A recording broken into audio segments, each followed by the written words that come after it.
Un manoir qui brûle et des Noirs qui s'en réjouissent. Depuis le 15 mai 2025, ces photomontages ont fait le tour du monde. Mais ces images ne font sens qu'en comprenant que cette Maison Blanche représentait l'enfer pour les Noirs. Voici l'histoire d'une des plus grandes plantations esclavagistes américaines. Nous sommes en 1841 et un certain John Randolph, marchand d'esclaves, investit ses profits dans des terres en Louisiane. Il y installe une plantation de canne à sucre et une industrie sucrière qui sera l'une des plus grandes du pays. Nottoway Plantation, c'était 2800 hectares. Mais le cœur de tout ce système, c'était l'esclavage. Randolph exploitait pas moins de 150 esclaves et leur peine était aussi physique que psychologique puisque leur maître leur a aussi ordonné de construire sa demeure, qui devait être le reflet de sa fortune, qui elle-même était basée sur leur propre asservissement. On parle ici d'un manoir de 5000 m² composé d'une soixantaine de pièces et décoré entre autres de marbre italien. Mais un événement allait tout bouleverser puisque seulement 2 ans après l'achèvement de la construction, éclata la guerre de sécession qui durera de 1861 à 1865, date qui marquera l'abolition de l'esclavage aux États-Unis.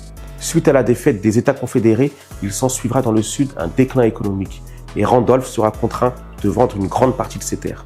Il mourra en 1883 et sera enterré dans le cimetière familial qui est aujourd'hui accolé à la propriété. Si Nottoway Plantation est aussi prisée, c'est parce qu'elle détient le record de la plus grande demeure de style antebellum. Antebellum, qui se traduit en latin par « avant la guerre », est un style architectural du sud des États-Unis. Pour ceux qui ont vu Antebellum, c'est de là que provient le titre du film. Film qui a d'ailleurs été tourné à seulement 70 km de Nottoway sur une autre plantation esclavagiste du nom de Evergreen Plantation.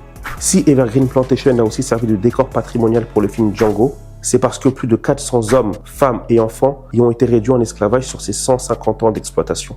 Pour revenir à Nottoway Plantation, la propriété a été transformée radicalement depuis les années 80, effaçant volontairement son passé esclavagiste, au profit du plaisir, puisque c'est devenu un site touristique proposant une offre hôtelière, de l'événementiel et on peut même s'y marier. Sur le site officiel nottoway.com, qui est utilisé pour promouvoir et réserver les lieux, il y a un onglet historique assez glamour et digne de la chronique des Bridgerton, puisqu'on y voit un portrait de la famille Randolph, ainsi qu'un descriptif de la douzaine de chênes majestueux qui, à leurs pieds, disposent respectivement de plaques où sont gravés les noms de chacun des enfants de John Randolph. Depuis le 15 mai dernier, le propriétaire des lieux, l'avocat William Dyess, a déclaré être profondément attristé car son rêve venait de partir en fumée, et que malgré qu'il y ait perdu beaucoup d'argent, il souhaitait le reconstruire.